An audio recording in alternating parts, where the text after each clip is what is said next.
अस्सलामुअलैकुम अज़ीज़ दोस्तों, खुशामदीद एक बार फिर हमारे चैनल क्लिक टू लर्न में। और मैं हूं आपके साथ कायनात। हमारी कोशिश होती है कि हमारे नुस्खे मुख्तसर मगर पुरअसर हों। तो इस नई कोशिश और नई उम्मीद के साथ इस वीडियो को हम आपसे शेयर करने जा रहे हैं, जिसमें हम बात करेंगे लंबे बालों के हवाले से। जी नाज़रीन, लंबे बाल हर लड़की का ख्वाब है कि वो अपने बालों को चमकदार, सियाह, मजबूत देखे, और उसके लिए वो बहुत से नुस्खे आजमा चुकी होती हैं मगर मायूस होकर रह जाती हैं।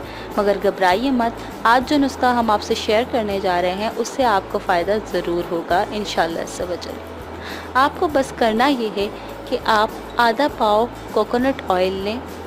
नारियल के तेल में आपको मिलाना है एरंडी का तेल, जो कि कैस्टर ऑयल कहलाता है। एक छोटी बोतल कैस्टर ऑयल की आप उसमें मिला देंगे, और इस तेल के मिक्सचर को आपको हर 3 दिन के बाद आज़माना है, और हर 3 दिन के बाद आपको इस बालों में अच्छी तरह मसाज करना है, और उसके बाद आपने बाल धो देने हैं। आप देखेंगी दिन ब दिन आपके बालों में फ़र्क आता जाएगा। आपके बाल लंबे, घने और स्याह चमकदार होते जाएंगे, और उसके अलावा बालों के गिरने की जो शिकायत है वो भी ख़त्म हो जाएगी। हमारा वीडियो देखने का बहुत बहुत शुक्रिया। अगर आपको हमारी वीडियो पसंद आई तो शेयर ज़रूर कीजिएगा, और हमारा चैनल सब्सक्राइब करना ना भूलिएगा। एक बार फिर हाजिर होंगे आपकी खिदमत में नई वीडियो के साथ। अपना ख्याल रखें। अल्लाह हाफ़िज़।